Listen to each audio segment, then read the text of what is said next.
What is going on, beautiful people? I am Lee Hammock, the diagnosed self-aware narcissist known as mental illness, and welcome to another episode of A Narcissist Explains. In today's episode, we're going to be talking about why sometimes when you cry, a narcissistic person could get turned on, or smile and feel like they're delighted. Stay tuned for more. Like and subscribe. Thank you.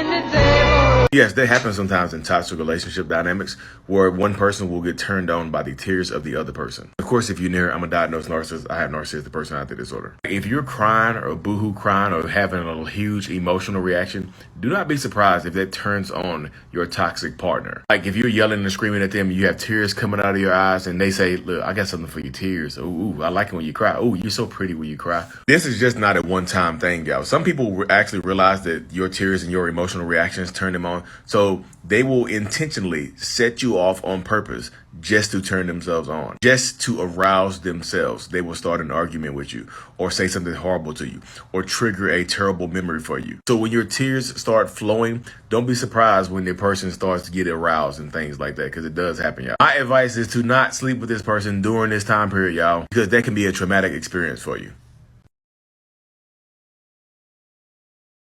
So welcome back, y'all. It is a wild type of dynamic. So if you couldn't read the text on the screen, it says, amused by the fact that he would get physically excited after seeing me crying my eyes out. Yep. Some narcissistic people will absolutely get turned on if you start crying in front of them, or if you have a big type of emotional reaction in front of them and whatnot.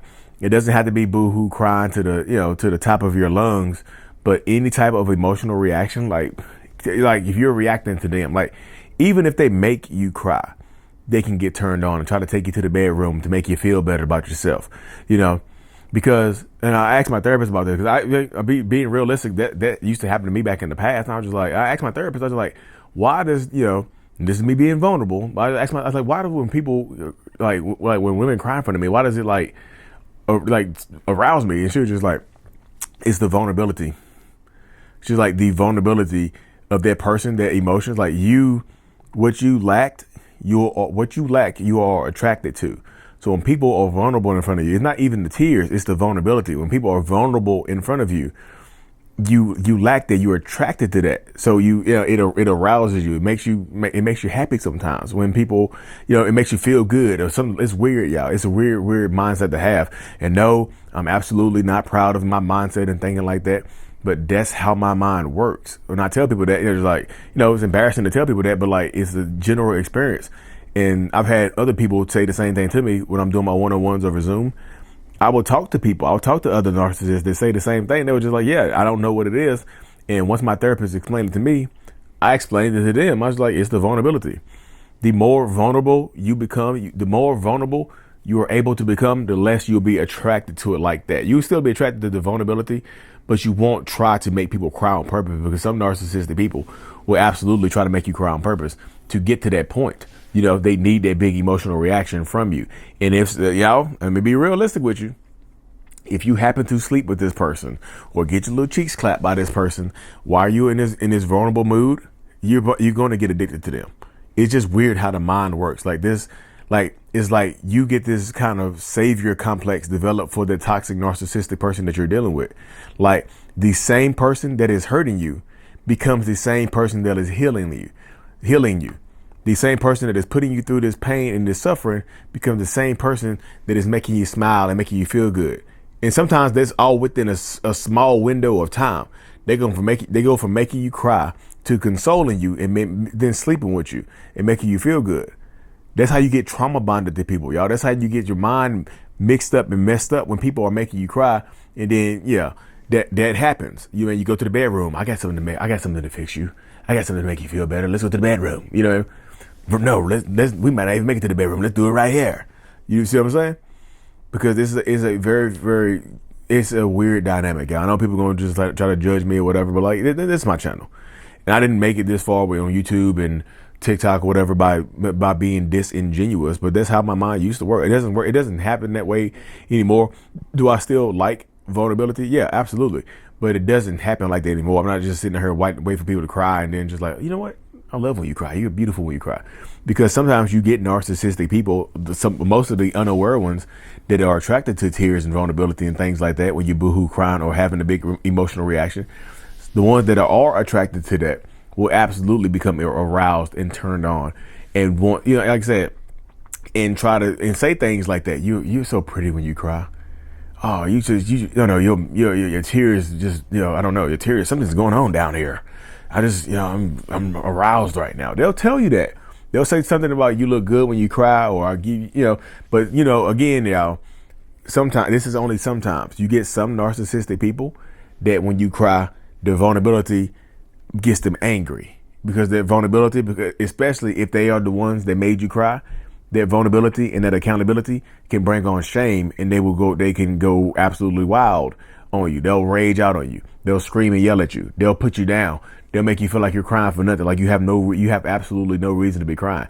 If it's your parent that has made you cry and you're crying in front of them, they'll give you something to cry about. You mean, I know a lot of people have heard that before. I'll give you something to cry about.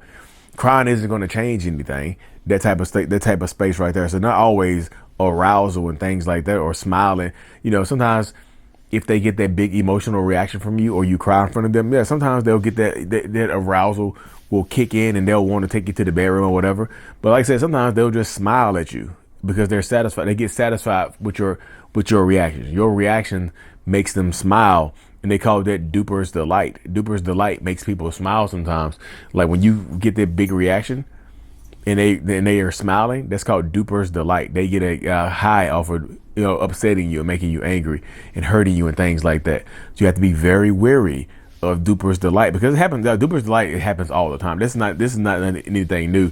This when you hear a lot of people mention duper's delight when you see a narcissistic person smirk. They always say somebody smirk. Not all narcissists smirk, but some narcissists do, y'all. But but you don't have to be a narcissist to experience duper's delight. Just be, let's just keep it hot and ready, like a Little Caesar's pizza and whatnot.